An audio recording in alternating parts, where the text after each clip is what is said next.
They have some people they say are essential personnel. Good evening, sir. How are you? Oh, better not that you're here, buddy. I'm bad. Hey, Mr. Gann. Oh my God. Sir? Did that turn out right? How do you do with that? Did it turn out right? What you called me about? Gentlemen, right. The Gentlemen. meeting I had with Mr. Waterman. Don't worry. Don't worry. I'll take care of those two later. bring it Don't up. you I worry. Hear the end of it. Yeah, he's taking back my What do you want me to proposal call to you, them. boy, No, mad guy? just we've never heard gentlemen come out of your mouth talking about I'll talk to him about it tomorrow. Leave her be. And then Mr. Cox. Good thing I had a lot of boys. Our little sister, yeah, our little sister has to get over it. A lot of boys. It's gonna turn out very well. Well, the girls Saving split us about tonight, Mike. $1,200. Yeah, I heard that 8th grade got beat 3. Where's Joe? I left after game two. $1,200. Did we win the Pretty first one? okay. Yes. We won the first one, lost we won the first one, lost the second one, and then the last game, PJ texted, it was like 25-13. So, But we've had that issue for a couple of years, we just can't finish. It's too bad. We got Limestone tomorrow and Somerville. It's a tough week. yeah, 4 games. Rise for the pledge.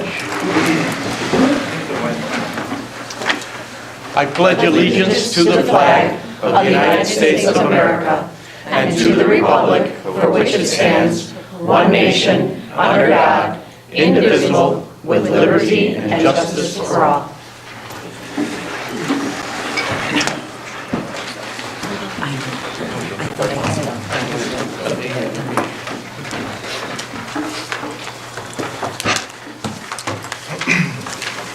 All right, everyone is here.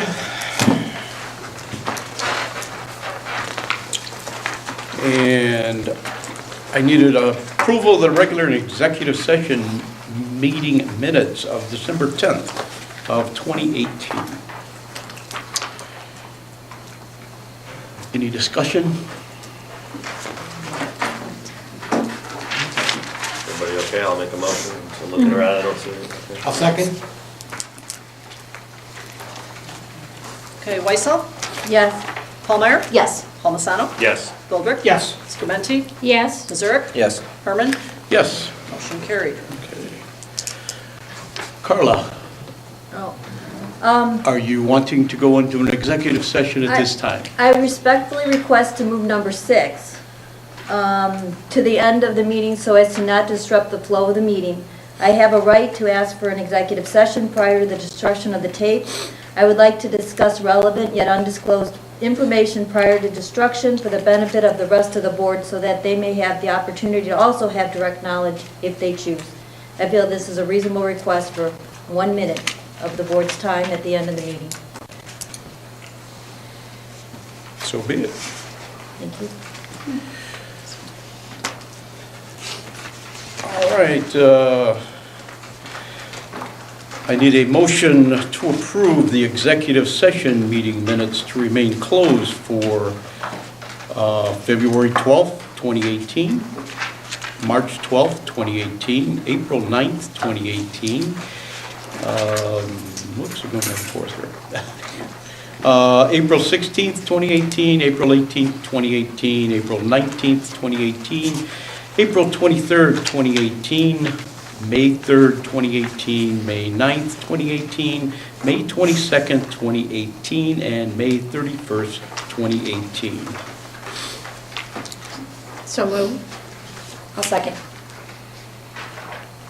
Okay, Paulmeyer, Yes. Palmisano, Yes. Goldberg, Yes. Scamenti, Yes. Missouri, Yes. Herman, Yes, and Weissel, Yes. motion carried.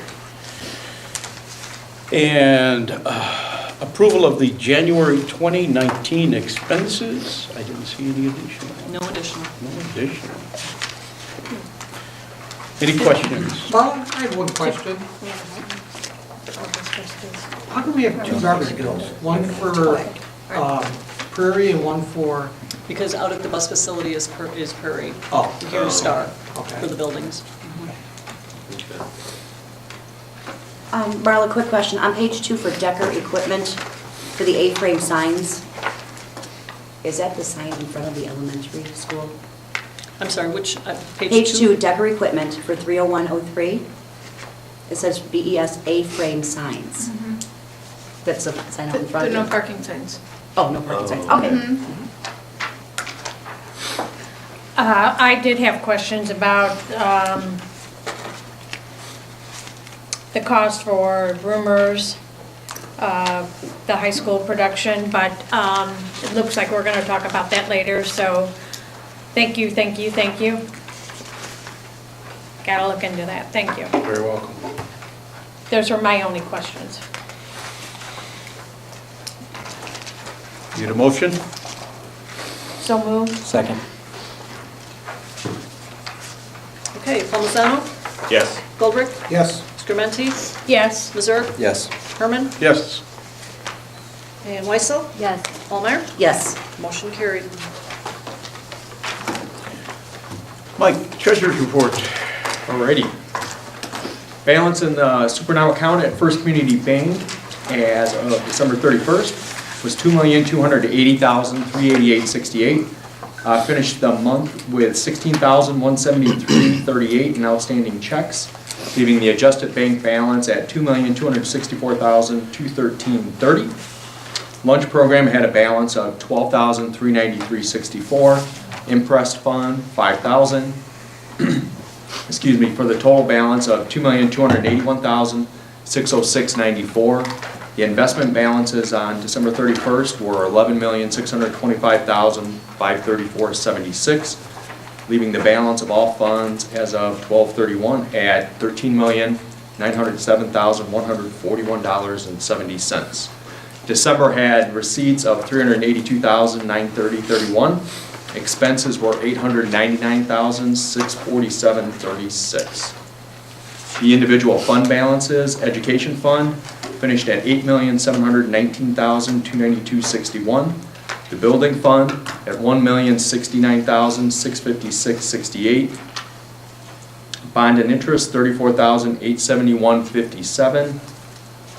Transportation, $1,303,177.17. IMRF, $49,300.50. Working cash, $2,353,227.50. The tort fund balance, $141,944.51. And life safety, $235,671.16. We earned $1,455.93 in interest for the month. And that rate was up just it's been inching it up a little bit the last couple of months. The state of Illinois made the following distributions in December. The state aid was $164,169.52. Special ed orphanage, $25,146.61. And state free lunch, $276.06. And then we had one distribution of real estate taxes for $169,006.06. But this is a slightly different format under the accounts, isn't it? The way it was broken down by like education and building bond. I mean, I know it's usually later, but I like it. I mean, it looked like it's easier to follow. I mean, I know we're going to go back to it at some point. Like, wait, how much is in the life safety fund? So, no, thank you. This is an excellent place to take stock of where we are, because we're exactly halfway through the fiscal year. I did that. And so that's why I put in my last report. I really like to find those kind of low spots in the year where consistently you're going to be the same year to year with respect to where you are in spending and revenue cycles. End of December is a great one because it's at your 6-month mark of your fiscal year. And compared to last year, I don't remember the exact number off the top of my head. I think in the last 12 months, as a district, we put some $540,000 in the bank. So between $500,000 and $600,000 in the bank in the last 12 months. So obviously that's a great spot to be.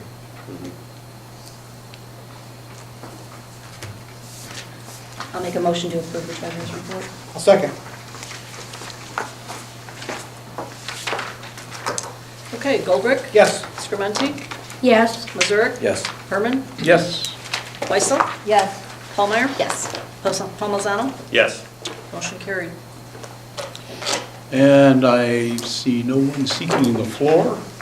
We'll go- Mary, Yes, can I? go ahead. I just wanted to wish everybody Happy New Year, 2019. Yes. And then also too, I want to thank you, Mr. Cox, and the administration as well. I've been looking at, how much I watch the money. And I love seeing that all this money is being spent locally on treating our staff so well. So you guys have listened, so thank you. That's our For pleasure. doing that. No, it's my pleasure. Mr. Meyer. Yes, sir. I want to bring up something from last month that when we gave our reports, it was more like we were giving the student scores, but I think one of the things that some past administrators got me to do, which I think is pretty good, is this Vista Learning Program, where we give computers to, and some software to kids that are less fortunate. So we nominated a 7th grader, Adriana Cabrera, and she received an upgraded refurbished computer.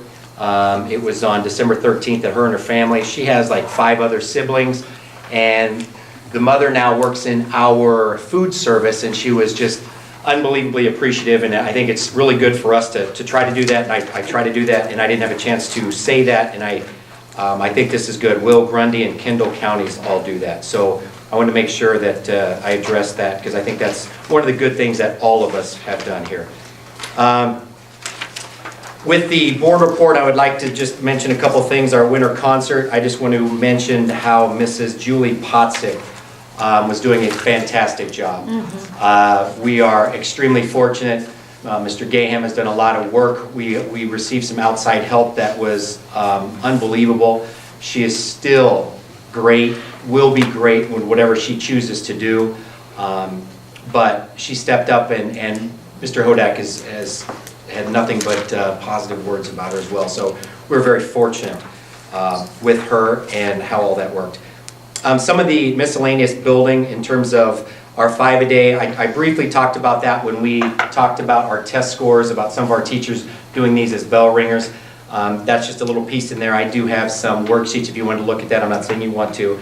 And then Mrs. Waterman, I tried to print out the picture that she gave me. I know it's not very good for the coding, but if you're totally interested in that, please see her, because she's extremely proud of bringing some of that to the junior high, because that's what people have said in computers. You need to start coding and getting that stuff going. And so she's trying to bring some of that to the junior high, and did a couple new things in 7th and 8th grade, actually in all of them. So she's pretty proud of this.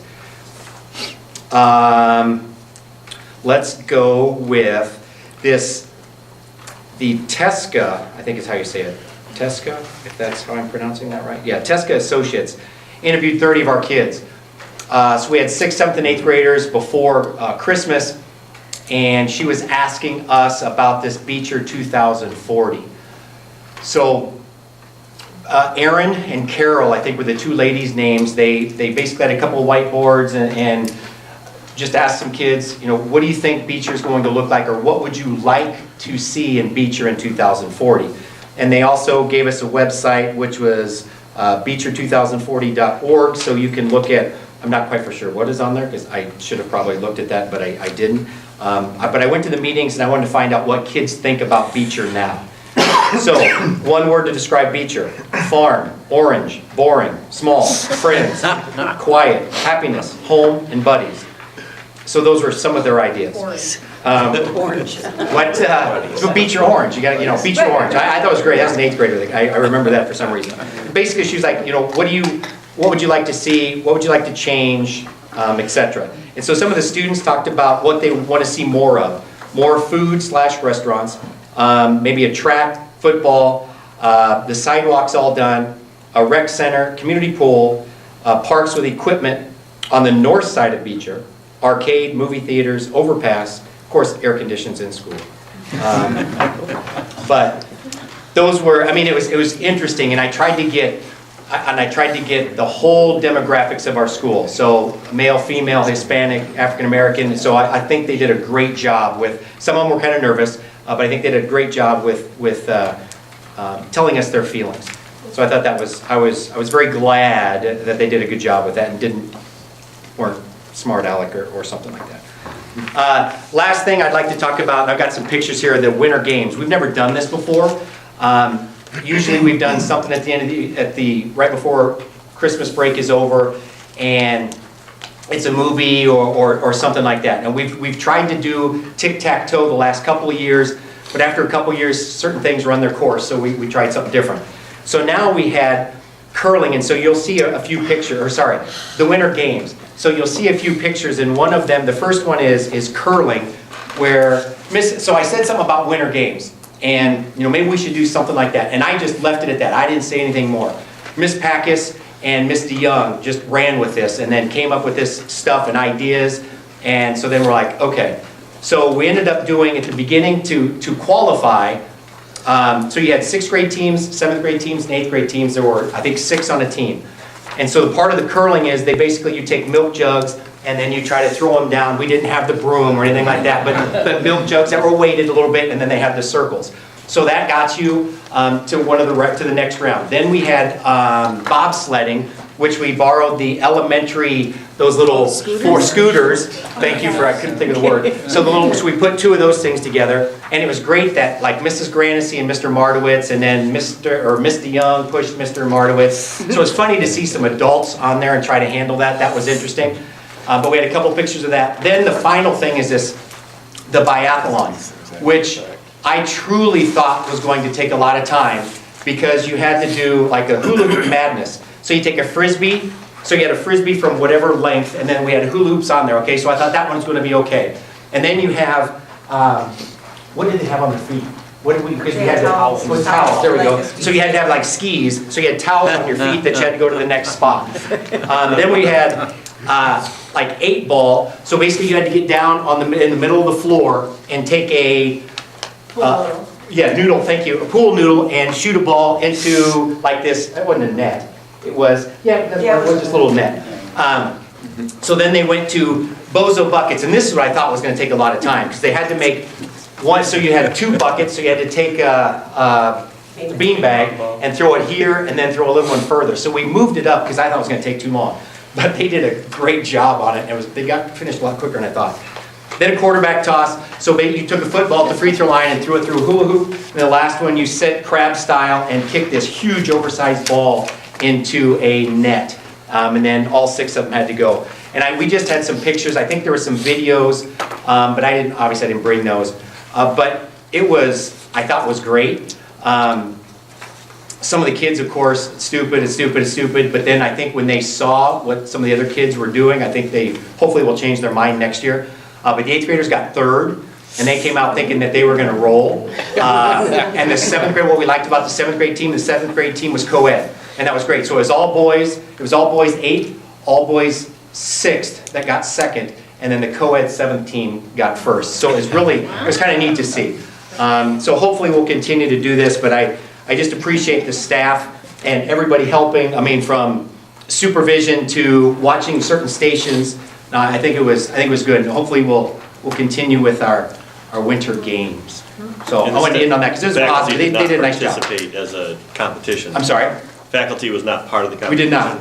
Because typically the faculty wins at the junior high. We would have, but we do not. I don't know about them scooters. I don't know, yeah. We had a lot of weight on the scooters, But they tend to. But it was truly fun. I think the kids really, Sounds like a and good then time. we ordered medals, so they all got little medals at the end. They had to bend down, and I put the medals on their head. So it was neat. They tried to dress in. We asked them to dress in red, white, and blue, and Miss DeYoung and Miss Packus did a great job of wearing their USA stuff. So it was fun.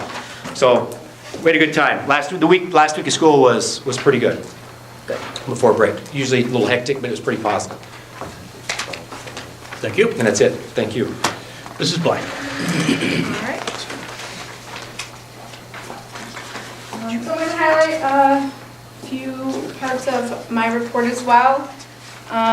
This number, Mrs. Hermanson, as far as enrollment, put our enrollment number from 1231 instead of the last time I reported, which was actually like the 1130 number, which was just a couple students different. So from the last board meeting we had until now, we've gained 5 students over break. And actually, as I was, we were leaving school today, we had another student registering, a 4th grade student today. So that'll be about 6 students in the last month or so that have joined our school.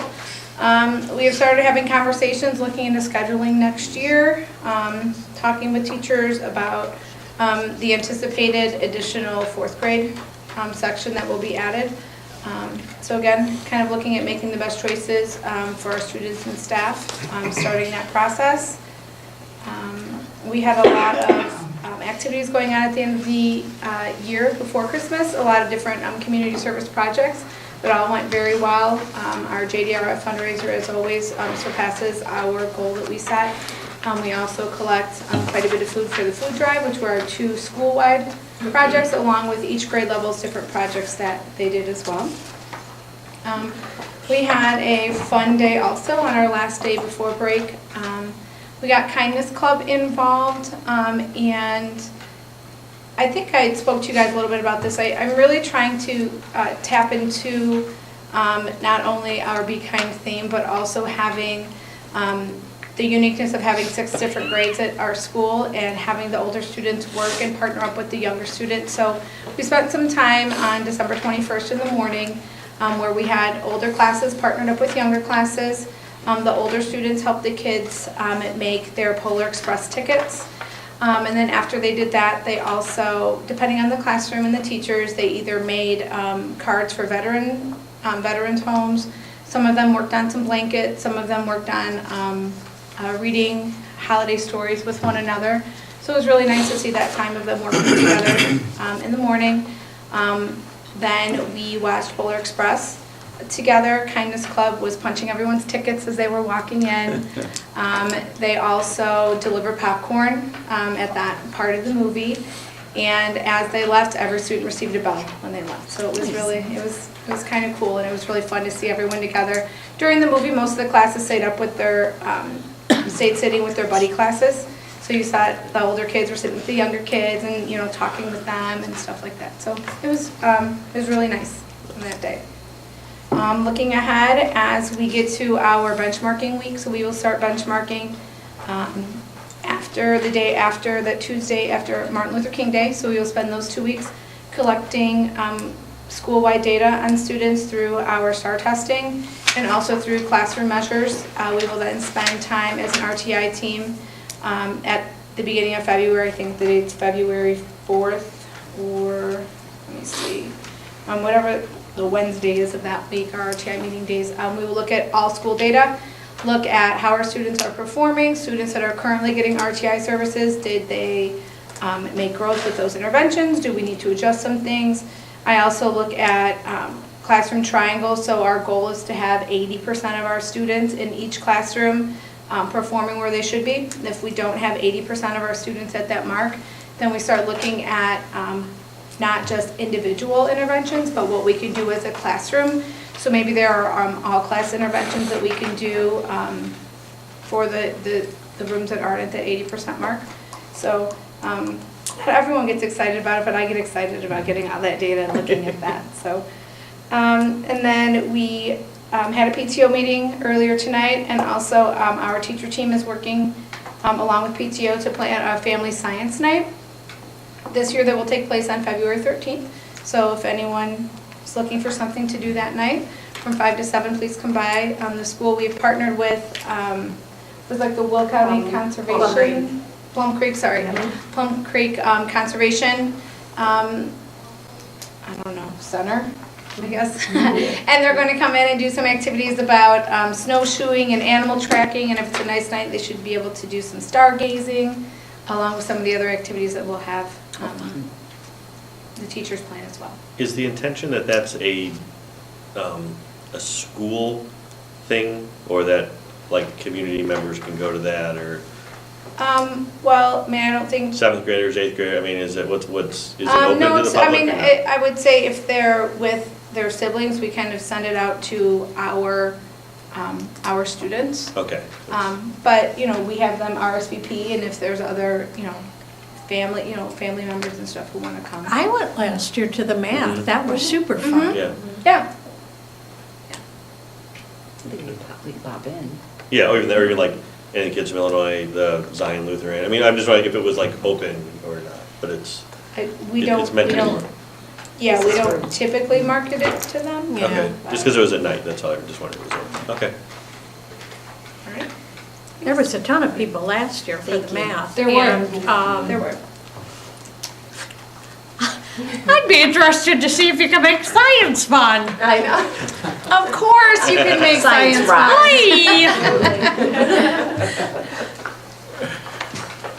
fun. Mr. Gann. Thank you, sir. I do have to adjust a little bit my personnel 3B. I had to obviously submit the report before anything further happened. We do have a little bit of movement on there. We have one person who lives in Homewood who might be interested. We're waiting to hear back from him after our interview with him. And then we do have 2 internal candidates who, worst case scenario, are willing to supervise the students, while one of the other coaches who we've had before kind of step up in that position. So we will have a track season. I know there was a little bit of talk about a little bit of a worry. We will have a track season for our high school students. Unlike some of the other RBC schools who we just found out had to cancel theirs. So it's a shaky time. One of the things I talked about in my board report was the music room. And again, I'm sorry, I took pictures on my phone. It's a well-lit area. So that's why I have him come and present that. So I have 4 pictures. If you went into the music room, as I said, the students went in and they kind of did their own murals. These were all just blank canvases, and they went in there and they put little phrases, little sayings, all kinds of different things. Miss Hughes, if you remember, who was here to begin with, and then Miss Potzik, both helped in that process. The lower portion was actually painted by Mr. Kiken from our maintenance department, and it goes all the way around the room, and it's a black stripe with a white music session through it, and he put little music notes throughout there. So the lower half looks exactly like that, and the upper half, the students were able to do their own thing. And so as you kind of walk around, these are some of the images that our students produced to kind of take back the room. So the pictures don't do it justice. The kids did an amazing job, and I couldn't be happier with how it turned out. So that's where our music department is right now.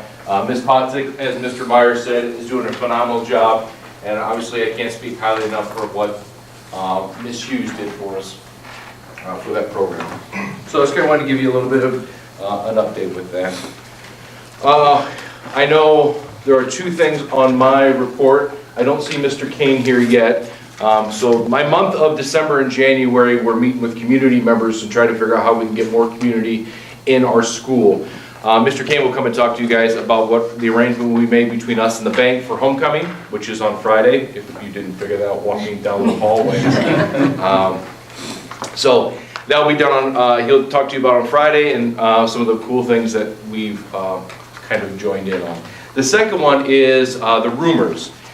And all of these arrangements were made prior to me and my hiring.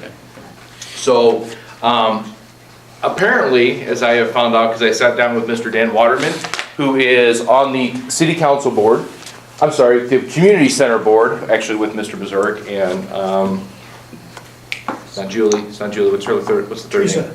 Teresa, thank you. So Dan is one of the community centers, but he's also the president of the part-time players. And so in order for us to do this production, we had a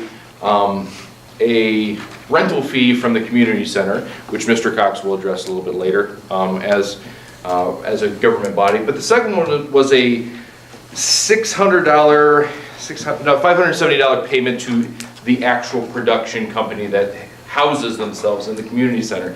And I'll be honest with you, I don't like the idea that I'm paying 2 different people to use the same thing. It just wasn't my style. However, so the 570 I do need approval on, because it actually is in the budget that you guys approved earlier. It is an agreement that has happened before, and it's happened as according to Mr. Waterman, like the last 6 years. Every production, we are sifting $600 each production to the part-time players to use the facility that is the community center's facility. So that's the understanding that Mr. Waterman and I had.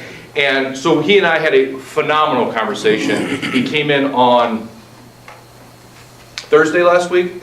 We sat down probably for about an hour and a half to figure this out, because I let him know I'm not going to spend $600 to use a facility when there's just better things to do, especially when the supervisor just made sure that we didn't break stuff. So I'm paying $600 to make sure we don't break stuff. I might as well break stuff for $500 and pay it and save money. So we kind of had an arrangement, we talked about it. We're still going to rent the equipment, i.e. we're still going to pay him $50 per production just for general maintenance, lights, cameras, things like that, not cameras, lights, microphones, things like that. But I told him I want to make this bigger between us and them, because if you look at your activities report, if you look at the drama club, there's $8,300 in there that's just sitting there, and it's not going anywhere. So instead of severing ties with part-time players and saying we don't, what we see is not right for our kids, we're actually going to instead build a bigger relationship. So we are going to get them all the information that we have, the lumber that we have on site, the microphones we have on site, etc. And we're going to start sharing those things with the part-time players. When it comes to building sets, we're going to provide lumber to them through our activity funds because we have the money. Mr. Waterman is going to present me a wish list of all the things that part-time players buy each year and things that are going out. Their budget's $3,000. So if I can come to the table with more than $3,000, that relationship becomes a lot better between us and them. And so Wait, 3,000 for 2 shows? that's whatever his budget is $3,000. So just to build sets, do shows, whatever he does with part-time players, it's $3,000. That's what their budget is. I don't know how many shows it is. I didn't really divulge into it because that's their business. Okay, wait, I'm sorry. That's their I thought business. you meant saying we were going to No. give 3,000. No. Sorry. So what we're gonna do is we're basically going to start making their equipment our equipment. Okay. So I'm not gonna be paying somebody to supervise my own equipment. We're gonna start building sets together, so it makes Okay. more sense. We're gonna buy costumes together. So we're gonna, like I said, build that relationship between us and them. I just needed Mr. Waterman to come back and say that the board is 100% behind him when he and I made that verbal agreement, and then we'll have that relationship moving forward. So the 570, I do need that approved because that's kind of the final, we agreed to do it. Yeah, It's not great, but we agreed to do it, but that's the last time we'll do it. right. And so then moving forward, the board will need to approve an intergovernmental agreement to have that facility. We will still pay some facility usage, but it'll be greatly reduced in our total budget of what a production costs. So that will probably be even as soon as the February board meeting. But just to be clear, the part-time players and the community building are 2 separate Entities. entities. Yes. The community building rents the building, the part-time players only have the equipment there. There, Yeah. right. Correct. So let's Yes. just make sure for the record, sorry, Right. Larry, Yes. but let's make sure for the record, because, you put my name in that. I am on that bill, that. No, I just said you're on the community center Right. board, yes. But the $600 was the only thing that the community building was to get. The other 570 was worked out between the part-time players and the school. Correct. Okay. And that's why I said, when I'm paying 2 different entities for the same Same usage, thing, and it, to me, it's not the community center, it's not them, it's just, I feel like our kids aren't benefiting, and that wasn't good for me. Yeah, they're working way too hard. Those kids are, to become a cash cow. Yeah. Sorry for anybody. No. Especially now, it's happened that the part-time plays have started incorporating a lot more of the kids Yeah. than when I used to be involved in the players, 10 years ago. It was, Yeah, even their summer yeah, I mean, show. there's a lot of the same kids in the shows, it just works out, it's nice, it's good. Yeah, and especially their summer program. building works Yeah. out? Because I know So- they hired- So, we didn't hire by this last group. Again, this is what I've been told. I don't have, they're not gonna lie to me. A few years ago, they hired a group out of Homewood to come down and build a set. I forget what it was for. But this last one, they did not. What they did is the students went over, and the set that was already up by the part-time players, our group went in there and made some alterations, made some modifications. Whether or not they were approved to do said modifications is up in the air. That's going to be rectified as well, but, so that's how the sets go now. So they'll have a production, part-time players have a production in March. I've already talked to Mr. Waterman. Once March is done, we have our production company coming in and saying, all right, this is what we envision. Mr. Waterman and myself will have a written agreement between the 2 of us saying, this is where the wood's coming from, this is the modifications we're gonna make. So we are both on the same page, so nobody's coming at the other one saying, you broke my stuff. That's just not how it's gonna work. That play was really fun. The students did an amazing job. Yeah. I was very proud Especially of our with students. Neil Simon, who should just be stricken from the playwright author list. Do you guys Increase have fund, But they- like, that was- they I- pay more for the I'm sorry? license. I heard there was an issue with the DJ on Friday. I As know. far as I know, Ms. Compton says she has a DJ. She hasn't led me to believe there's any other issue. Really, that was the only production ever. I do politely respect that when Mr. Kane does get here, he said he had church till 7:30. He was hoping to be here about 7:45. If you could, when he comes, allow him to present and then get home to his family, I would greatly appreciate that. Otherwise, my other presenter is right here. Any questions for myself? No, I want to thank Mr. Sarsney and you, Mr. Gam, for meeting with the students that you just met with about, the college students that came and talked. That is something I've been working on, banging my head up against the wall for 3.5 years. And I lit the fire under Mr. Cox, and I've talked to you about it. And so it's just so wonderful to see those ties start to bind. I know there's a lot of logistics to work out, but I'd like for that, to really just be a great launching pad. Not let that die out, especially because these kids only left 1.5 years ago. But it's so important to even find the kids that are in tech schools or trades or anything, to bring them in. So when, I was sitting in the corner, crossing my fingers, and then it happened, and I was so happy, and so thank you. Don't let that fire die out, please. And I will be 100% honest with you, that is Mr. Sarsney. He basically They liked you, though, too. Well, I'm glad, but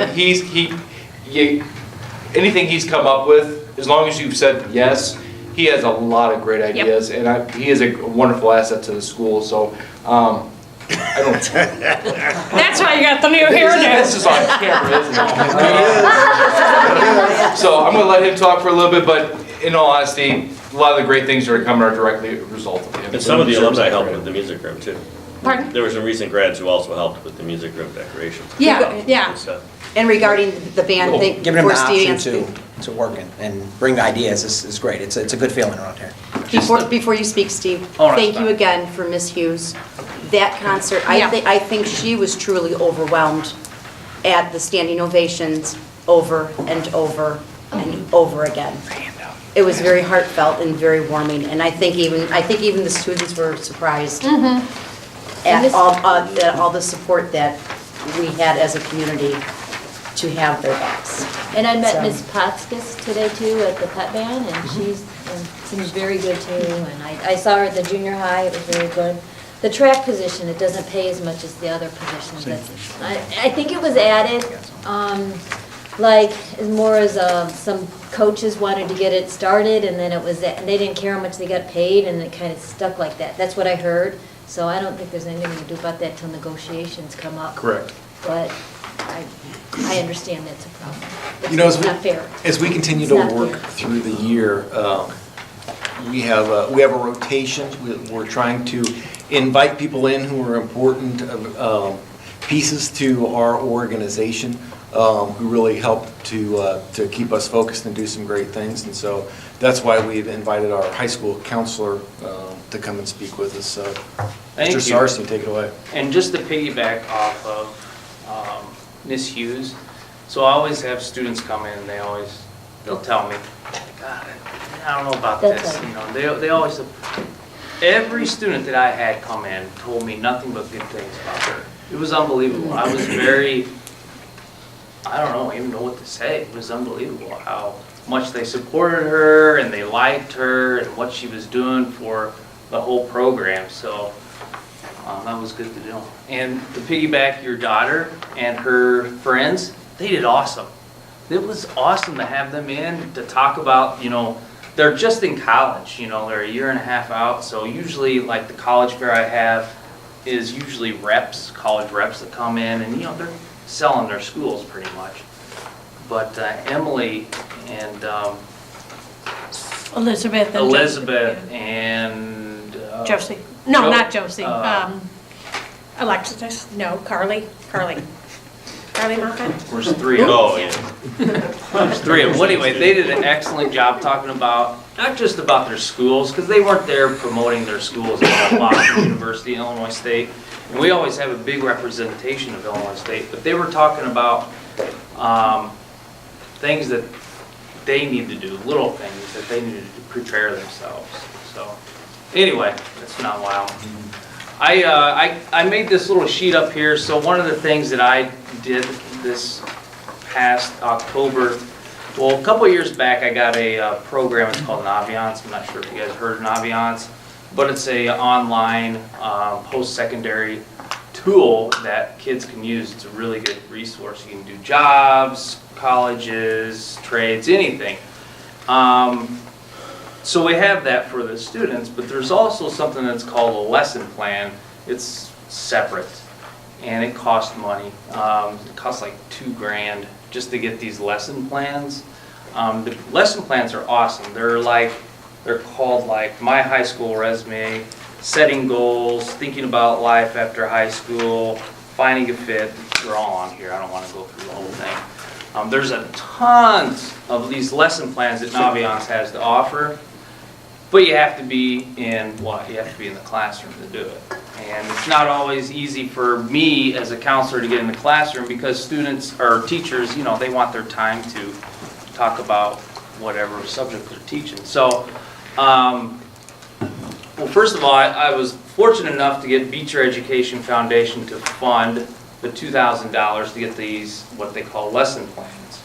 And I sent out as soon as I got it, I think it was, when was it, October or November maybe? As soon as I got it, I sent it out to the teachers, and what we're doing is for me to kind of be in the classroom more, which I think is great, which I want to do more of, and kind of what I've been trying to do a little more of this year, is we tied it into their curriculum. So for example, Mr. McCord's going to allow me to go into a stats class and talk about completing the FAFSA. I mean, that's a pretty unique thing to do. Ms. Borgman's going to allow me to go in and do What's Your Road? ? Ms. Lang and Ms. Borgman are allowing me to do Finding a Fit for like colleges. All these things that I can do, which is great because being in the classroom, what does it do? Well, number one for me, on the back side of this, is it allows me to, for me, I'm just doing the middle part here, allows me to be a little more proactive instead of reactive, even though you're going to be reactive, right? As a counselor. Right. Gosh, yes, that this year more than anything. Increased visibility, so they see me more, which who wouldn't want that, right? Absolutely. Mr. Meyer? Absolutely. I was going to say the same thing. I don't know, like for the student, prepares them more for the 21st century, and I thank Joe for helping me. I'm always trying to figure out, hey man, how do I get my laptop hooked up to the teacher's smart board, and he's helping me out. He does a good job. He's always there behind me. So anyway, that's what I wanted to give you guys, that I'm kind of excited about that. And there's a lot of good things that we're doing. So, thank you guys all for your support. So, that's pretty much it. I don't know. Thank you. You're welcome. In the years that I've known you, I've only heard great positive things about you. There's never been any. Thank you, I You've done a appreciate great that. job. I don't know how many years that's been. How long have you been here? 1 or 2. 4? 1 or 2 months. 6? 6? Yeah. Yeah, 6. I appreciate that. Thanks for everything you've done.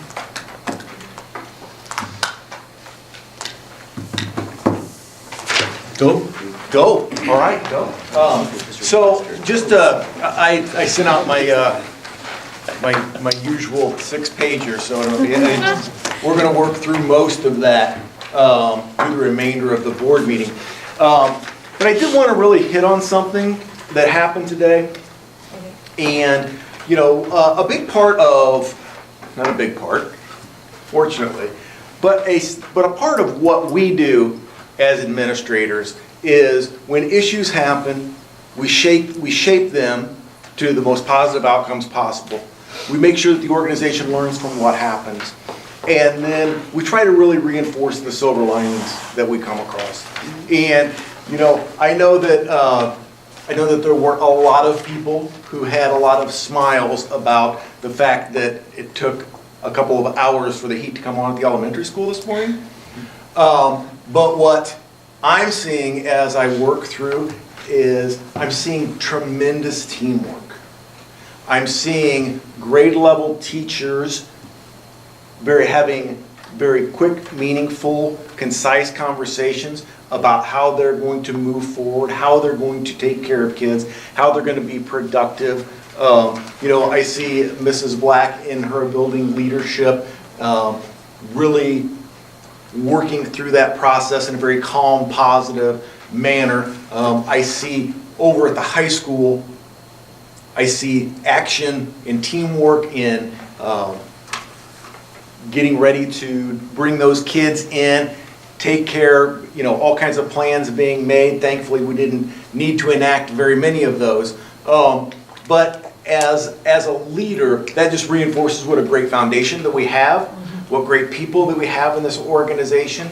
And as we continue to grow our culture, that we have the type of organization that is something that, yes, we're proud now, but as we continue to move forward, we're literally going to be second to none. So I really do think there have been some silver linings recently.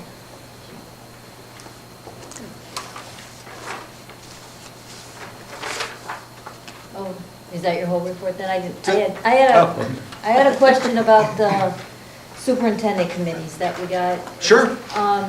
So we haven't really, we set up at the beginning, I think I look back, we had one committee of the whole, and that's kind of what we set up. And then we get that email about the superintendent committees.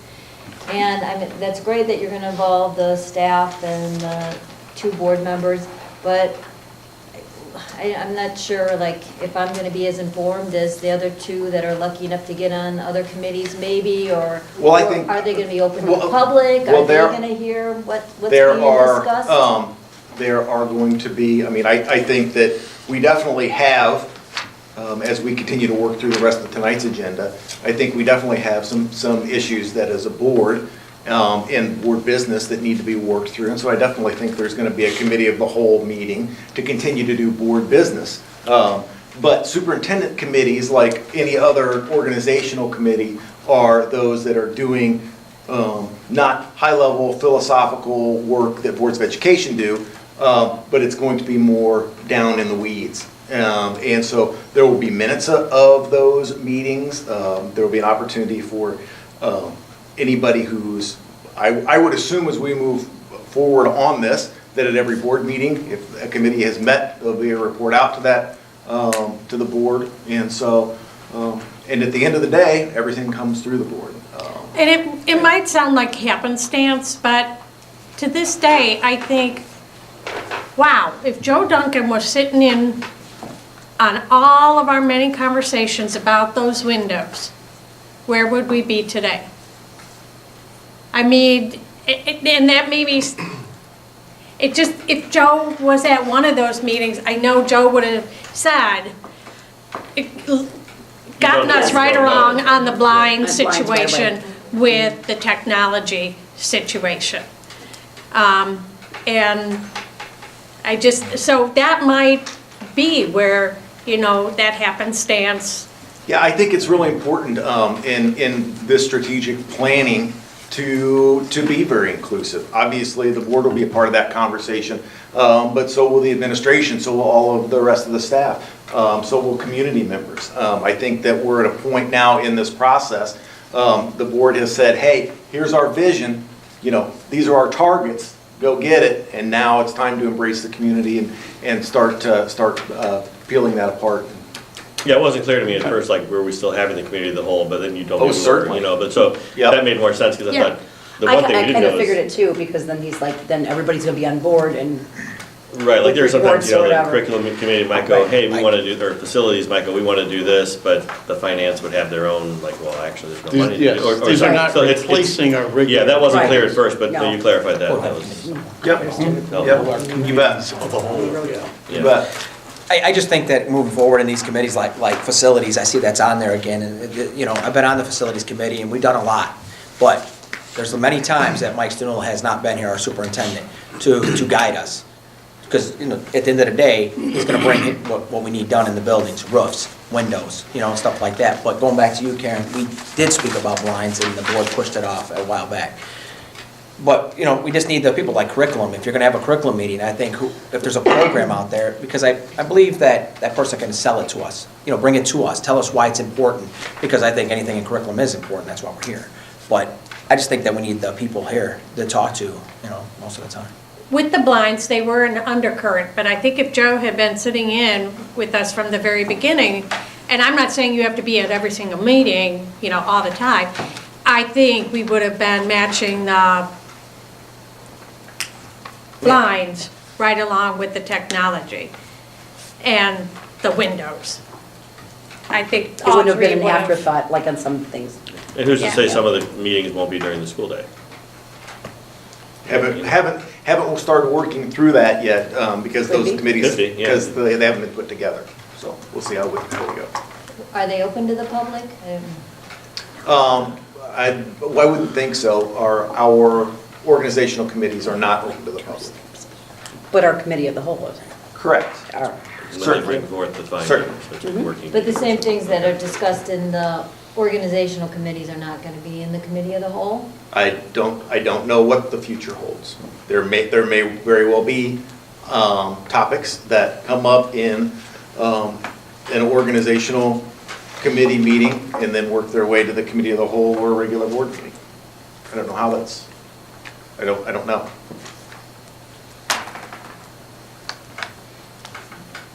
Okay.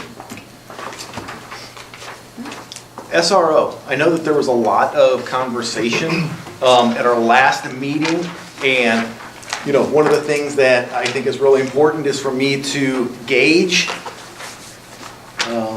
what you as collectively as a board, and also individually as board members, think are pros and cons with particular things. One of the things that we talked about was, you know, there was definitely some hesitation with the SRO financials that were put in front of the board, rising costs over time, and the fact that it would be a cost that the district didn't really control as much as we like to control our other costs, be in charge of that. And so one of the conversations was, okay, what's another plan that can accomplish these things? Well, what are the things that we're trying to accomplish with an SRR? We're trying to build relationships with our students.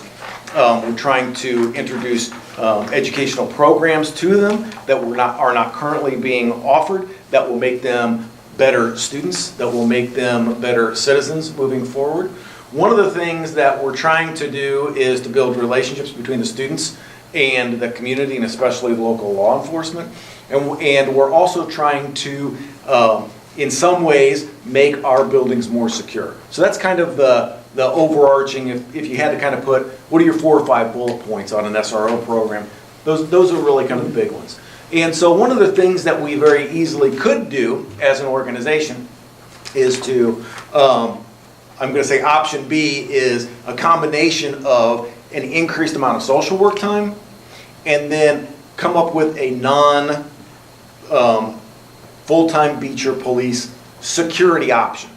And I know that a very common option is hiring an off-duty police officers. We could also see if the Beecher Police Department would like to have us pay them a stipend to actually be more engaged in our buildings. So there are a variety of things that we could do with that for you know, maybe $20,000 or $25,000, and then increase social work time. Obviously, us having more social workers.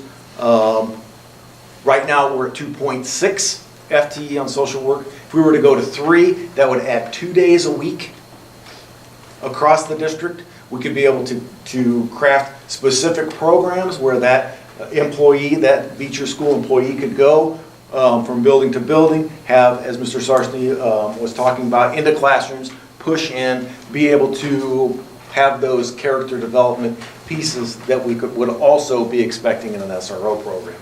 Under that model, option B, then as an organization, quite clearly, then we maintain far more control over costs moving forward. And I think that in year one, the costs are probably about a wash. I think that as an organization, we could maybe do it slightly cheaper. But like I said, in subsequent years, we would be driving that bus. So you asked to have in front of you a second option. I do know that as we speak, the village is actually having conversations about moving forward and engaging the school in the outline of an intergovernmental agreement on this SRO topic. And so really we need to figure out where we are as an organization so we can know if we're going to continue to engage the village or if we're going to address these needs in a different manner. I just have a quick question. I opened the Peatone Vedette, and I noticed there said as school resource officer, the board was talking about it. But where did these numbers come from? Because I don't remember these numbers being given to us. 60-40. I think you may have the Vedette. I actually Xeroxed it, I was surprised. Is that what you're asking about? Yeah, I just saw it, and it's in there, and it's like, where did this come from? I would assume that everything that that is in the Vedette is off of our video from our website. Gotcha. Because to my knowledge, nobody in our 'Cause last organization month they had was even numbers. asked Yeah. about a single. I don't person. remember them saying though, because if you look at it, I don't remember it being 60-40 or something like that. I just don't remember. I remember we saw numbers. That but, might have been one of the suggestions that was out there, you know. So I guess the conversation is, where is what would the board like to pursue No, on this? it's not a, Well, I like the control. Somebody thanked me after the meeting that watched the video, and they said, well, thank you for looking after my money. It's her money, it's this person. So I do I like the idea of that we not only have control over the money, but we have control over the personnel and how they're engaged and what types of activities they've been doing also. I don't think there's anything wrong with looking at options. Just so you have all the information, you know, whatever gets decided, just knowing that you've covered everything is good. Thank you.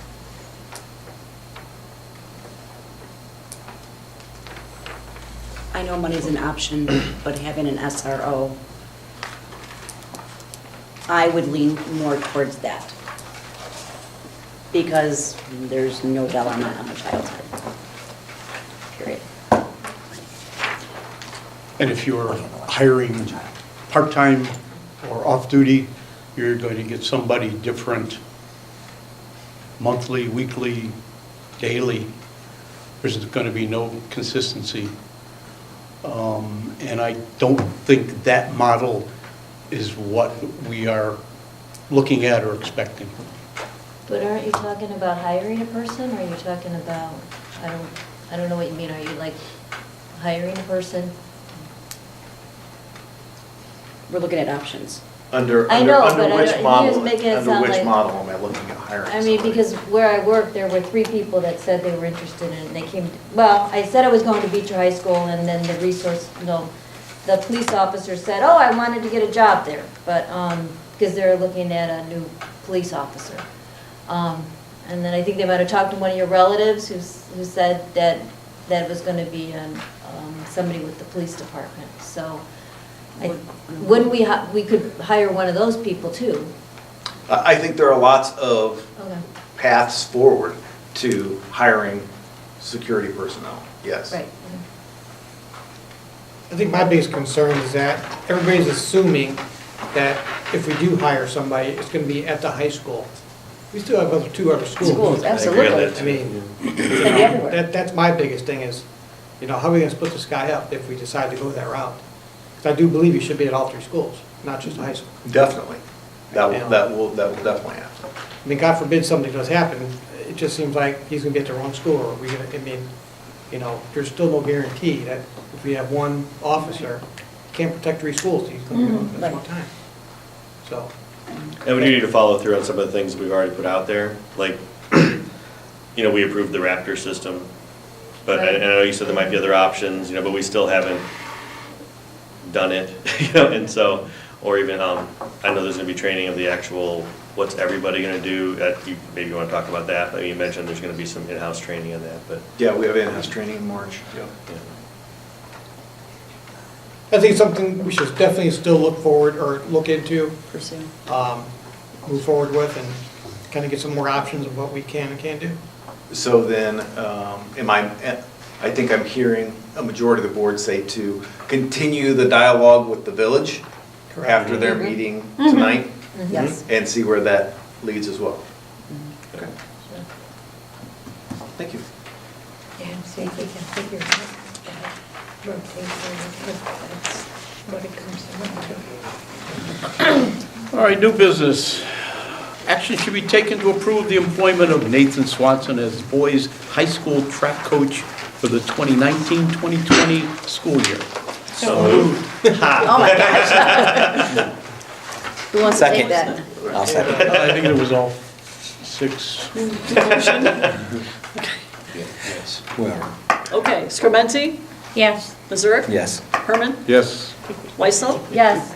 Palmeyer, Yes. Palmisano, Yes. Goldberg, Yes, motion carried. Action should be taken to approve the employment of a girls' high school track coach for the 2019-2020 school year. So that's going to be tabled at this Time time. tables, okay. Disregard. Action should be taken to approve the 2018-19 seniority list as presented. And Brett, I started asking you, but I think I know the answer, and I think if you could just clarify that.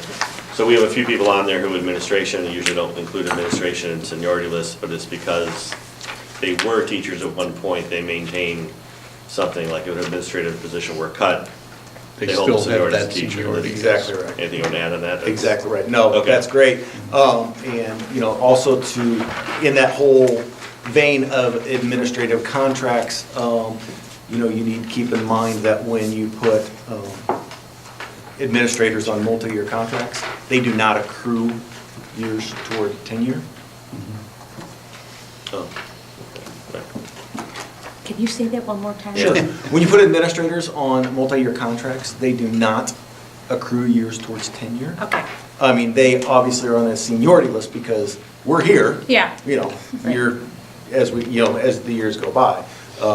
But if, for instance, if I were here for a decade and was always on a multi-year contract, I would never be tenured. Okay. Thank you. Welcome. I'll make a motion. A second. Good. Missouri, Yes. Herman, Yes. Weissel, Yes. Palmeyer, Yes. Palmisano. Yes. Goldberg, yes, and Scramenti, Yes. motion carried. Action should be taken to approve the Will County Transportation Consortium Agreement as presented.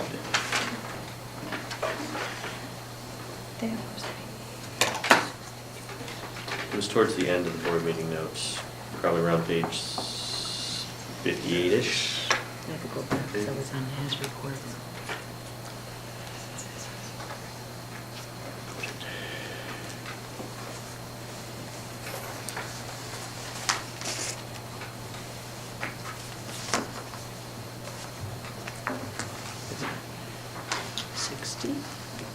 How close was it? 62. 62, page 62, Yep. Karen.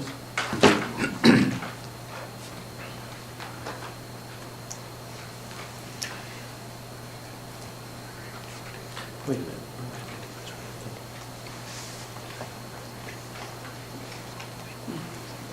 Oh, This one. mhm. And they know the screening of the graduates, et cetera.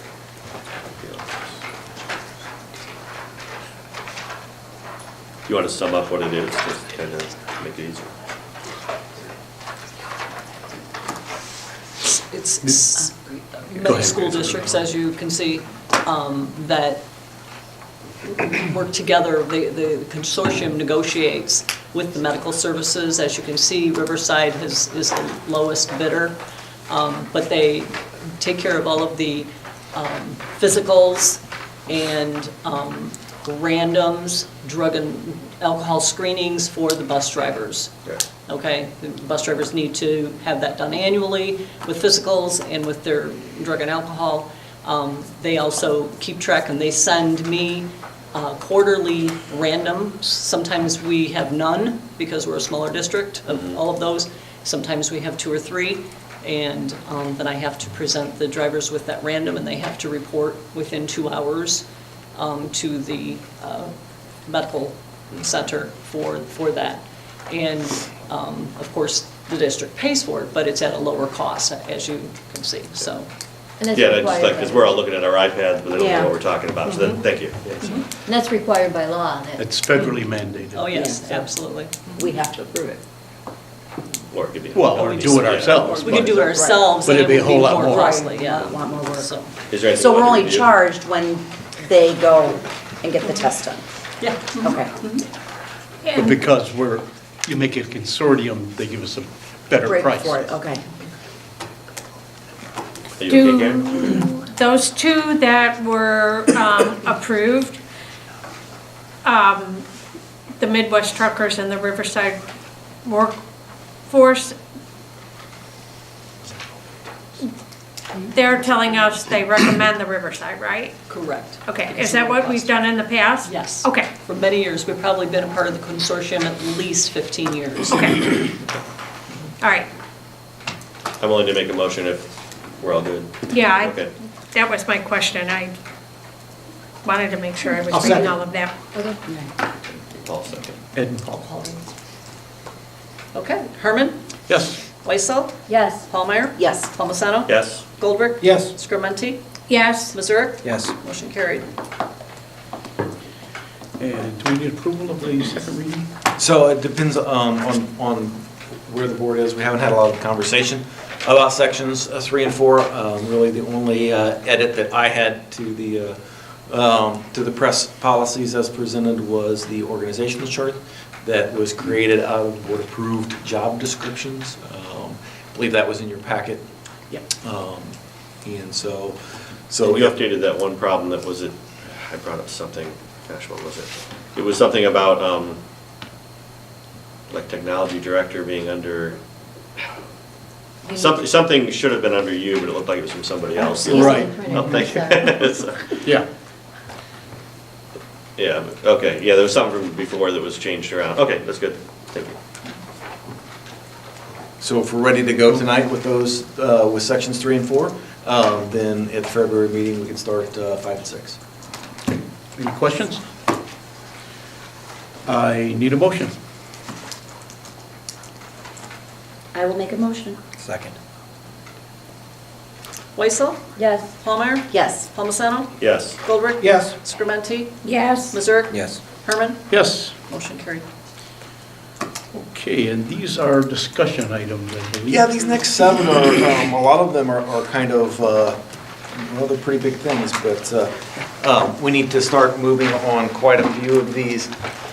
The first one is the fact that this northern part of the high school, the roof is leaking. Garbage cans in the hallway on certain days when it's raining and the wind blows to catch the water. It's about a 40-year-old tar and chip, or tar and gravel roof, and it's a big piece. It's going to be a big price. But we have been going through a rotation on updating our roofs. Last summer we did 2, and so just so you know that we have the bid written. It's ready to be advertised, and so unless I get severe pushback from the Board of Education tonight, then we're going to be releasing that bid later this week, and so then you will have a bid to approve at the February meeting, and then that work will be done in the summer. Very good. Needs it.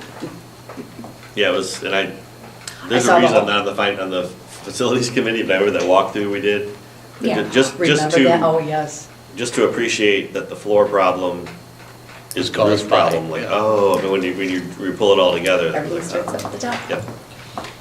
I saw the hole in the ceiling now. Forget what, yeah.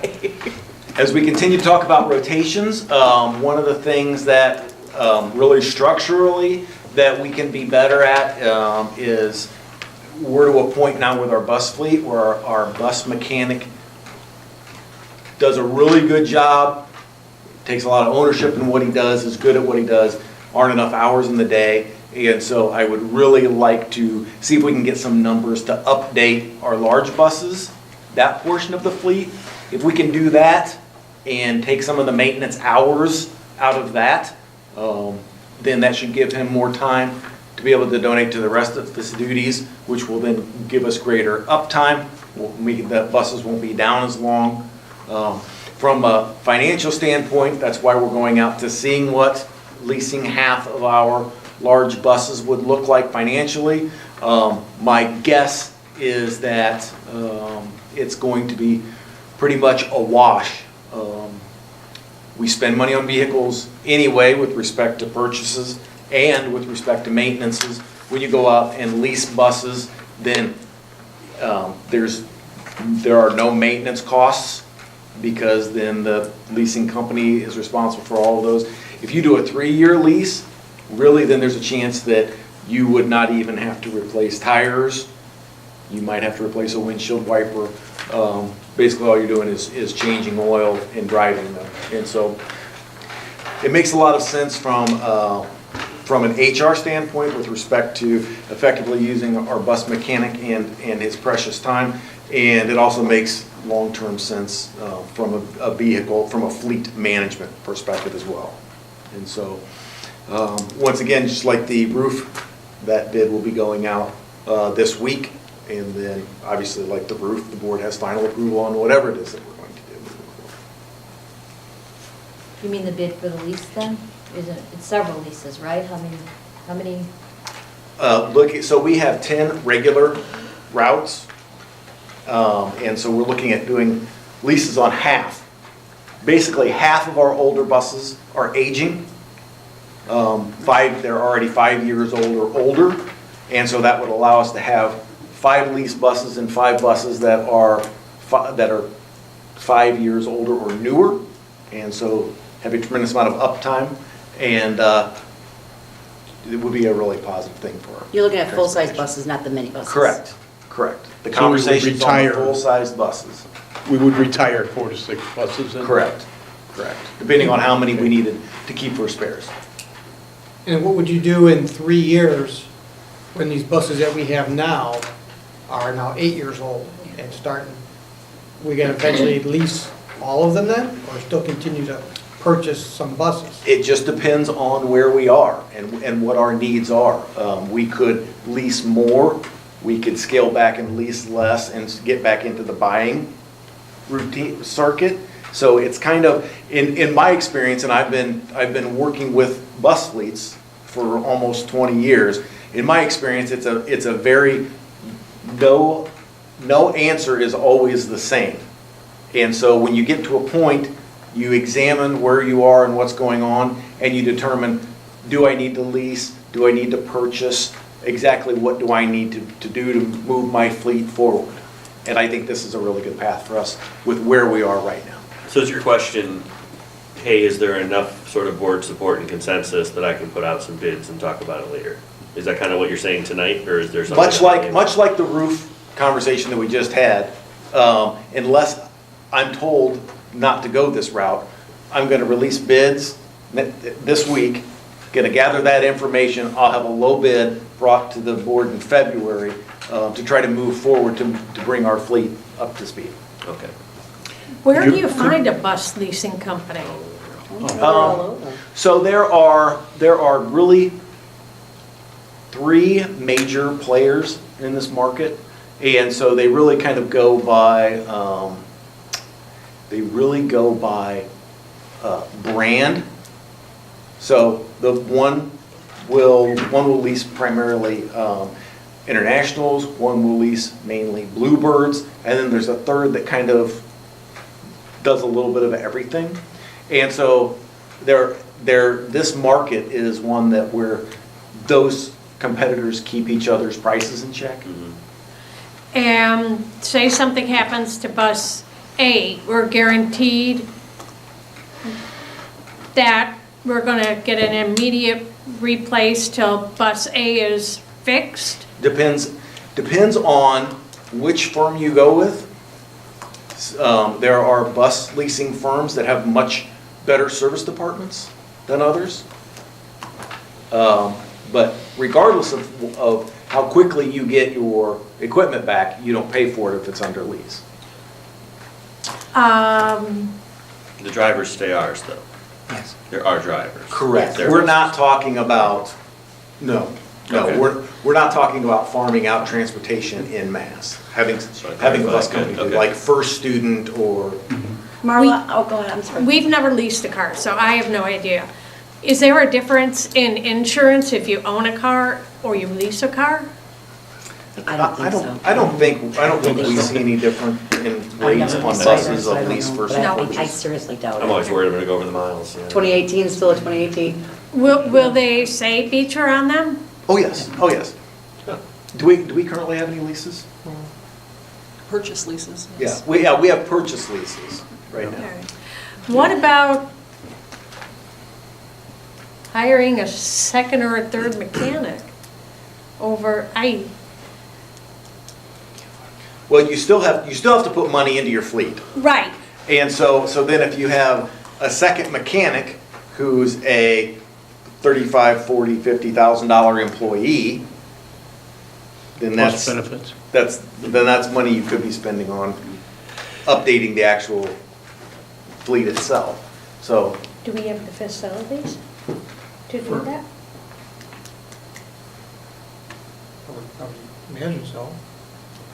I wouldn't mind getting more information, just to hear, you know. Marla, I do have a question. Out of our fleet, how many of those do we own 100%, that we have no payments on? Oh, you mean, Yes. Not talking just full-size buses or mini Well, buses as well? Yeah, if Mr. Cox is referring to full-size Just bus full-size leases. buses. Out of our, We have 3 that are on the books right now. out of 10. Well, we have. plus our subs, so we probably have, We have more 13 or than so. 10 full-size. but we Probably have 3 that we don't fully own yet. Is that right? Correct. Yeah. so 7 out of the 10, we own 100%. Yeah, and then there's like 2 minibuses also. that Okay. we're Purchase leasing. Okay. I just want to see where we stood at that. Could you also look into electric buses and if there's a federal subsidy for doing that? How? I can. So this is the time that I remember last year, we bought 2 buses about this time of year. So we wouldn't be buying any buses at all, right? Correct. If we go We this did route. buy, if we went this route, we did buy some earlier, I think maybe 3 or 4, several months ago. We Didn't bought you get a a deal minibus on and we bought a something? new minivan, Oh, okay. for the, just for workshops and meetings and things like that, so. I've never leased either, so.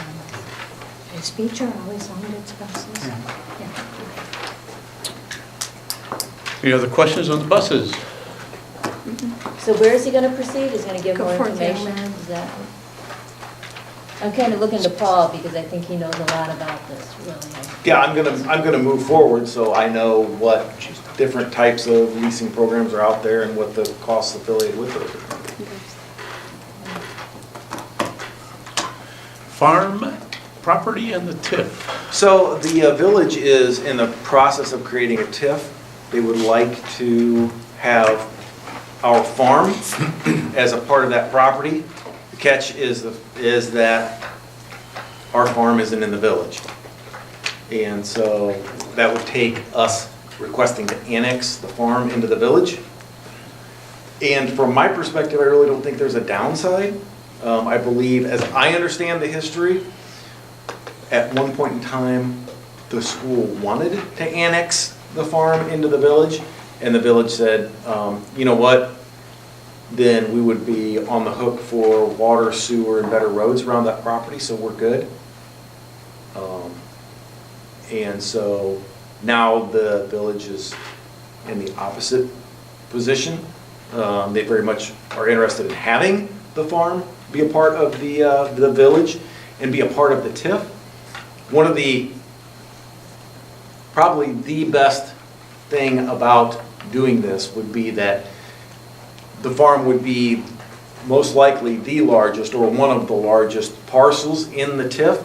And so then when the TIF governing committee gets formed, the village would, or the school would have a large voice in how that actual TIF agreement is crafted. And I've worked with TIFs extensively, so I will definitely be able to protect the school's interest as we move through that. Not necessarily arguing one way or the other on it, but getting the information. Thinking of that 2040, are we thinking someday, if there's a school, isn't that the historically the purpose of some of that land? Like if we ever had to, if we decided we needed a new high school, a new junior high, that would. Once again, as I understand it, historically, Then what happens? there was a couple that donated the land, and they were going to donate to the village, but the village thought that possibly the school would have greater use of it, and so it got donated to the school instead. I don't know that, it's my understanding that at no point in time did the school district say, we might want to build X, Y, and Z, we need to go secure more land. I don't believe that that's how any of that came into existence. But the Churchills did donate it to the school district with a 10-year covenant, which said that if the school district used it for any purposes, it had to be for education. Yeah. But that has. It can't be given to That the has airport. expired. Back in, a long time ago, right? 97 or something. many Yeah, acres- because how they many were acres is thinking it? about this years ago before they built the new junior high. They were thinking of, when George Obradovich was here, they were thinking about that. But where it's at, it's not a good location. It wasn't at that time a good location. And I know for certain there are provisions in that trust where it cannot be, there are provisions about what can and cannot be done with it. And one of the things was no airport, but I don't know about the TIF stuff. Yeah. I'm just thinking of the town 10 years from now, if we reached an uh-oh moment. Well, the other upside in it is if the farm is in a TIF, and let's say 15 years from now, the school district decides to make capital improvements on that land in any way, shape, or form, then they can petition the TIF district and have TIF funds pay for a lot of those capital upgrades. Okay. Got it.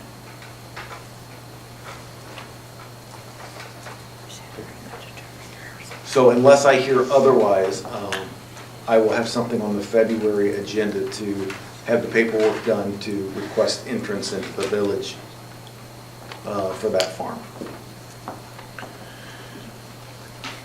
Can you see any negative? I mean, if nothing else, they're gonna put better roads around it. May as well look under the hood. Yeah, I can't, I destroyed all those notes from years ago.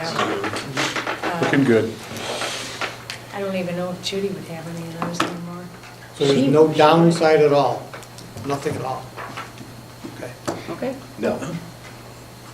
Okay. What's the downside? Looks I like was it's a just go. thinking that, Karen. What's the catch? There's always I a know, I've been catch. looking for 3 weeks, I don't know what the catch is. Cafeteria program, our contract is getting ready to expire with Arbor, this is the last year. Oh, Unless- please, Jesus God.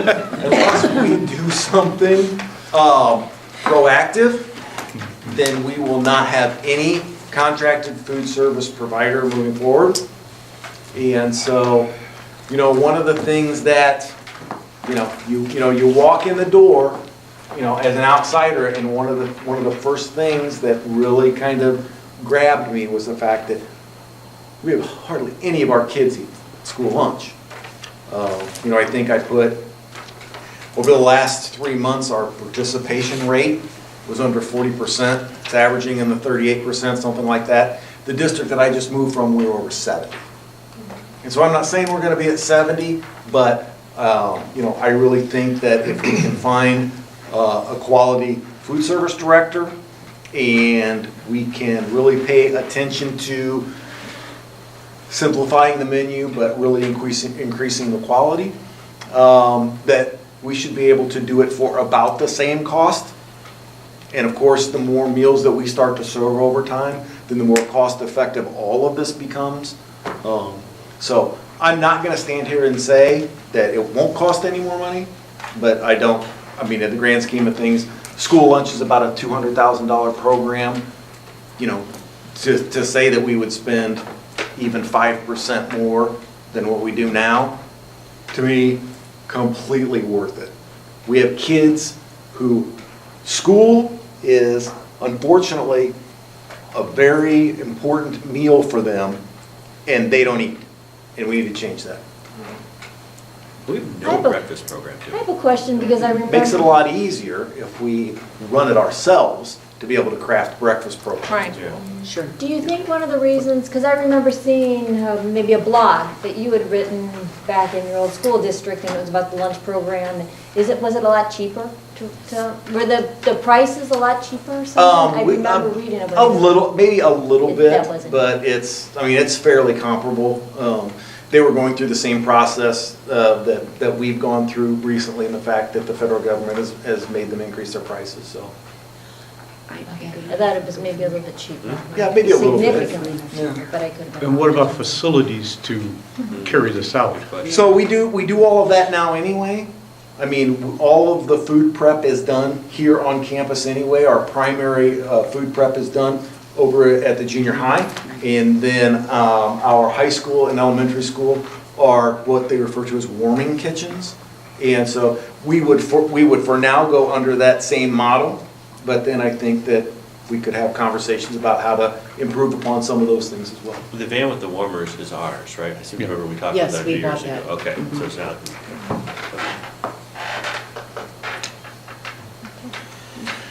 I think it's a resounding go to at least get rid of what we have now. We can do better. Okay. Yes. The When food does service that director is a expire? big deal. End of the There's so school much year. training they The have end all of the the time, school it's year. ridiculous. It's- Am I correct, 380 is the vehicle price? Is it 380?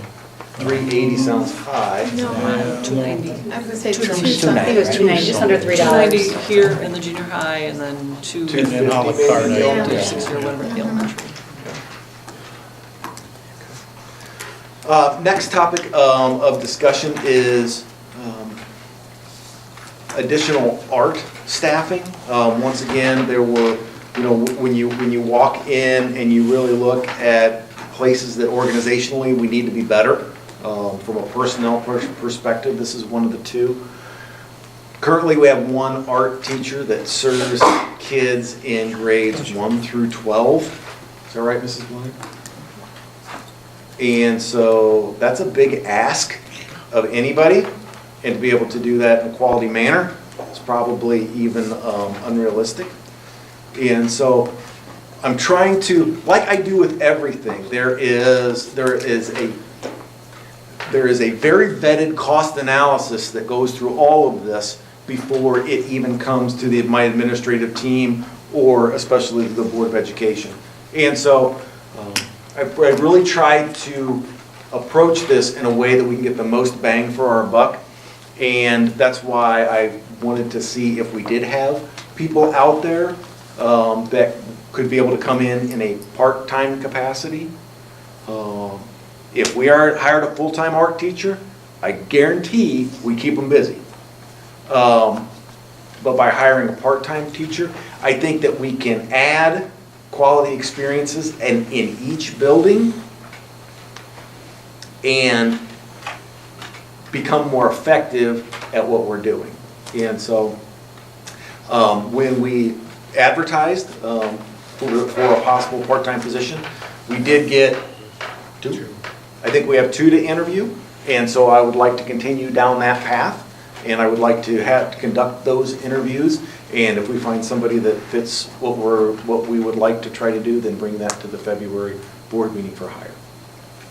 And that's for half. Starting when? Yeah, I was gonna Part-time. say starting when? Starting next year, we're looking All at. right, so 2019, yep, 20. all of these things that we're talking about, cafeteria, buses, roof in the summer, all that we're really starting to gear up now for conversations Yeah. about. For the fiscal July 1st date. So the demand I'd is definitely for, like to see move forward with another Yeah, we part-time do. art teacher. And I'm good with that too. I was just surprised to see it posted. We hadn't even formally talked about it. And then somewhere in this, I didn't know if to talk about with Mrs. Black, or I didn't know how putting in the art teacher was going to affect this English and language arts amount of time that we're spending at the elementary school, because it seems like it's significantly less, at least at the third grade level. I shared this, at least at the third grade level, it looks like the state is spending 129 minutes for third graders on English and language arts, and then we're spending 80. So I'm feeling like that might be. A lot of that is actually how courses get coded. Okay, And so it might be that what we're reporting is English, or is English language arts, but we are not, but we're coding our reading or spelling or something else in a different manner. So I would be stunned to think that we're spending. 49 minutes less. Right.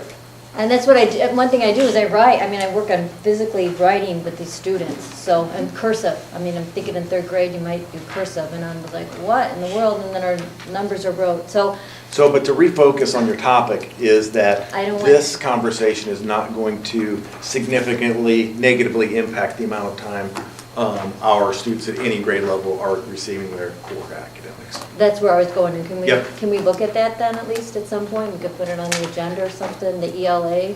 I mean, I can have Do we need to Mrs. code it Black differently or something, look or- into those numbers and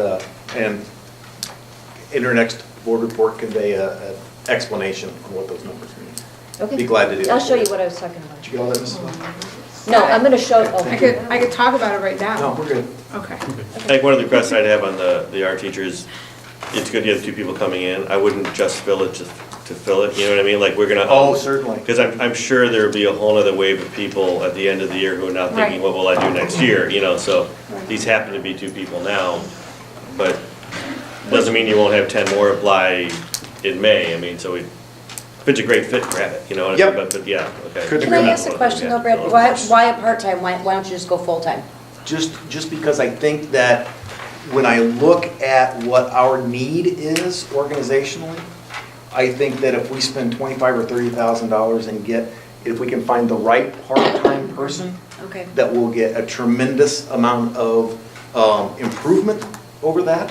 Not that we wouldn't get some more over Right. hiring a full-time person, but once again, this isn't the only thing that we're trying to get done.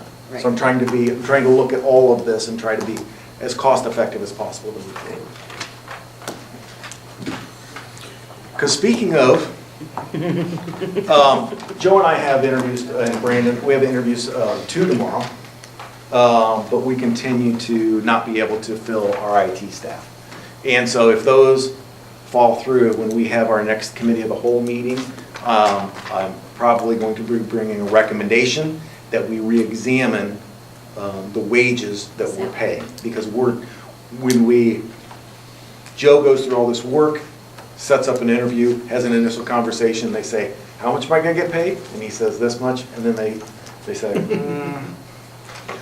So how much is that? Because we have like an $11 position, Yep. and then there's a $15 Yep. position. And I would think with somebody coming in with an associate's degree would qualify for the $15 position. If we would interview somebody and they would have the skills that meet what that $15 position is, we would gladly pay it if they would take it at $15 an hour. Man, for certain. And is it worth having that conversation for the paras that we need at the junior high? Because didn't we have, wasn't that the same instance? We had 2 people and then they saw the money, and even one chick, I think, lived in Beecher, and she was like, no, thank you. I thought that was the instance. One lived in Crete, the other one lived in Indiana, but has Okay. friends here. Okay, all right. Yes, All right, but- absolutely. So that might be something, I mean, if we are gonna revisit that conversation with TAC, I think we should do it with paras too. I think there are a number of positions that we could do that with, yes. I mean, because that's, quite frankly, and I know that it's more tied to the negotiated contract, but that's been a part of the conversation about why we've had trouble filling track positions. Right. Is Right. because they It's can money. go to HF and make 2.5 times more or 3 times more. So, and it's not that people have to make a fortune in what they do, what Right. they're doing. It's that they have to make enough to feel valued in what they're doing. But I didn't think we could change, and I even said that, I didn't think we could change the track We amount of can't. pay We until can't. we Because it's negotiate. contractual. I didn't think we could. We can't. I mean, we could if we had to, but it would take Well, well, an agreement Larry, with the association. yeah, because Larry, when we did the stipends, that was the first time it was done in years. So the last one that I wanted to make sure that we're having some conversation about is one that I believe the board has talked about before, and that's currently we have quite a few off-campus youngsters going to ECE programs. And so we're talking about 3, 4, 5, 6-year-olds. We're talking about them being on a bus for an hour plus one way, going to school all day, then driving all that way back. And so the conversation is currently between 3, 4, 5, and 6-year-olds, we have 7 off campus. So the conversation is, can we bring them back on campus? Can we find the space? Can we do it in a cost-effective manner? And so having a lot of conversations about that. As we first kind of walk into this conversation, space might be a real big issue, because even though you're looking at 7 kids, that might be 2 classrooms. And so I just wanted to let the board know that this is something that we're very actively pursuing, making absolutely no promises that we're going to be able to bring those kids back. Yeah, somebody asked for a couple months ago, I'd still be really interested to know, we don't need names of students, obviously, but like, do we have 4 fourth graders going to Camelot, or whatever, you know, because I know we see these things in the bills that say, like, you know, Yeah. $30,000 the autism, I'm making up numbers now, but $30,000 the Autism Academy and $45,000 for so, you know, I don't really have an idea. But we don't know if they're Because first I could look at grade, this and fifth go, grade, yeah. well, heck, we got 6 kids over there, you know, let's Yep. make that room happen, you know, so. And My what's family- academic? My Is- family What's actually moved medical? out of Beecher because Caden was on the bus so long, and he I'm just sure. couldn't do it anymore. So Yeah, this was I'd a love big to. issue for my personal life. Mr. What's Cox, academic, what's Mrs. Gordon is administrative, on Right. the schedule for presentation Yeah, next that's month. what Perfect, how about that?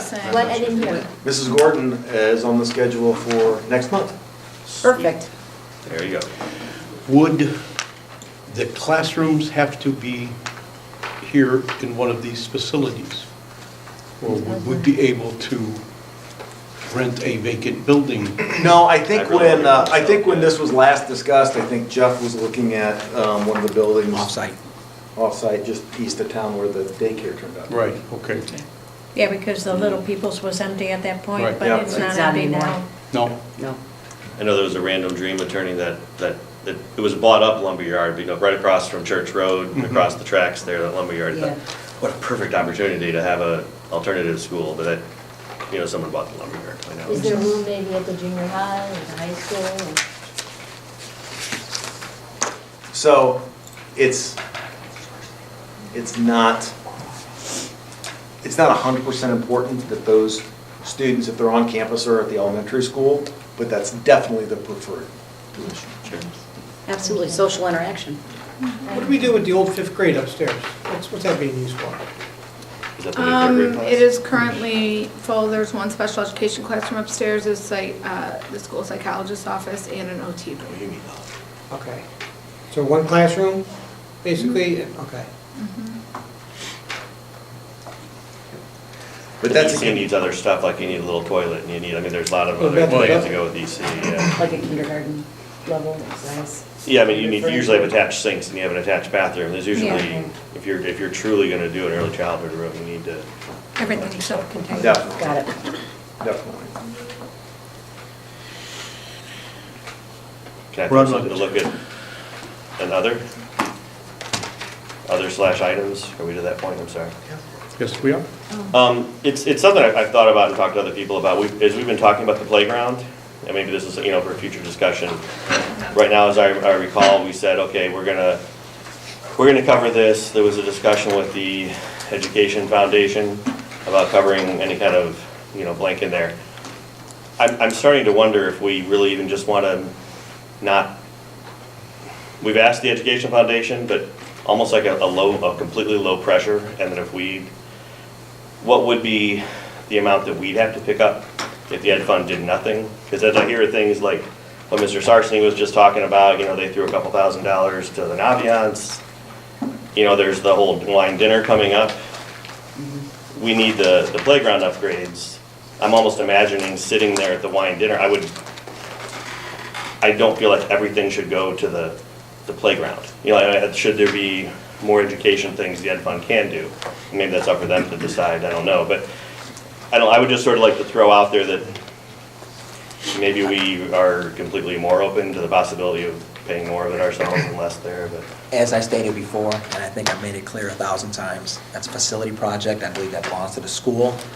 I believe the school should handle the most part of that, because that's being used by our children. If you guys look, we can look back and you'd have seen that the Lions Club took a couple slides off Yes. because of screws. Yes. And, assurance reasons.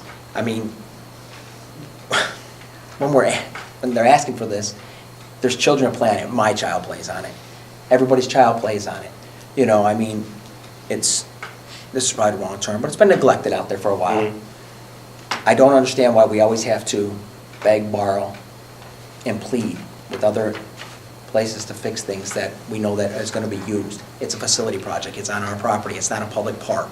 It's not run by the village. It's ran by Beecher 200U.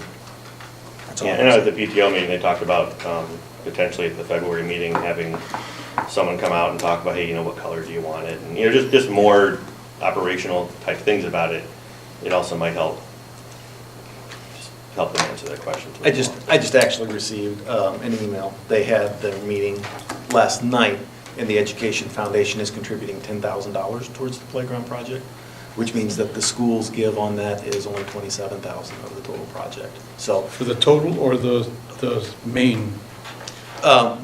no one is contributing anything towards phase one except for the PTO. They're doing phase Thank you very one. much, They're doing PTO. phase one, right. And We're picking up and then the second phase 13, will be, 27, 10 or something. it's a $41,000 phase, and off the top of my head, 3,000 or 4,000 of that is going to be PTO, 10,000 is going to be Education Foundation, And the rest then the will be remaining us. 27 would be us.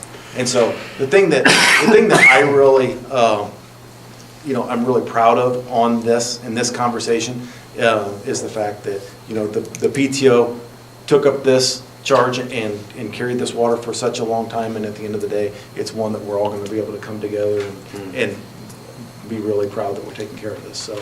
So we have it Appreciate fully everybody. funded. We're ready to go. There you Okay. go.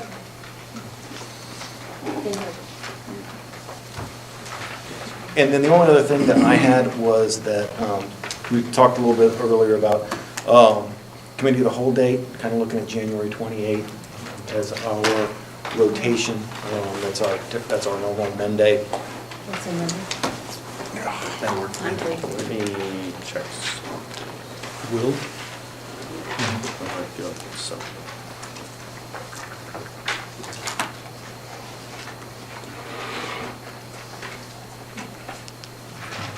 Time? What time? Does anybody have any conflicts? Would we like to go On the 28th of January? earlier rather than later? All you go? I'm free that day. I'm free too. Fantastic. Let's just, you want to do a normal 7 or you want to go 5:30 and get it? 5:30. Oh, 5:30. 5:30. 5:30. I think actually 5:30 that day, okay. I almost said get it over with. I didn't mean that at all. No, it's all right. We did the whole 5:30 on Monday, January Monday the 20th. Okay, 28th. sounds great. I'm thinking I'm screaming at you. Okay, for what? She wouldn't hear you anyways. Let me get that. Mr. Gaham's guest is not going to be able to make it. Would you like a 60-second from him on? It's on a Monday, right? So he apologizes, he said it's the first time that this meeting actually went double. What the church, he's at church, what the bank is going to do is, this is originated from like the Peatone, they do a, what do you call it before football games? Tailgate. Obviously, we don't have a football team, so what they try to figure out with basketball, they're going to use our cafeteria, they're going to set up, and they are going to pass out hot dogs, drinks, chips, and everything for free to anybody who comes to the homecoming game through the cafeteria. And then they'll have people sign up for it, and at halftime of the varsity game, they're going to do a shoot for money contest for one lucky contestant for it's a layup, free throw, 3-point half-court shot. And then he's hoping to get they wanted to throw out little basketballs, and I said, no. They're hoping to get some t-shirts, throw out t-shirts instead. But it's also something we're hoping to continue more than just homecoming, but the whole shoot at halftime thing, to get more people in the stands. So you're all welcome. It's a 5:30 JV, 7 o'clock varsity game. First round of hot dogs or something. 4:45 set up for hot dogs. This weekend? Ooh. Let's start the DVR. All right. The next meeting will be February 11th. The next regular board meeting, February 11th, here at 7. Upcoming dates, Beecher Chamber of Commerce meeting, 7 o'clock on January 21st, and the AMBET's Past Commanders dinner on the 2nd. And I think February 10th is the candidate forum, am I right? Oh, I didn't hear about it. What time? Okay. Candidates forum? Yeah. The candidates forum, what time is that on Sunday? Heard it. 6:30. 6:30? Where's that I think it's the community hall. Yeah, I think. Usually. Is that the 19th? at? When is that I foundation? think it's the 10th. Anybody know? 10th? February. 16th. The 16th? I'll show up. All right. So February 10th at 6:30. Correct. Okay. And then, Mr. President, as we move into executive session to review recorded executive session meeting minutes, if I could add to also discuss employee discipline and employment. Very good. I need a motion to go into executive. So moved. Second. Okay, Pallmeyer, Yes. Palmisano, Yes. Wildrick, Yes. Valenti, Yes. Zurich, Yes. Herman, Yes. and Weissel. Yes.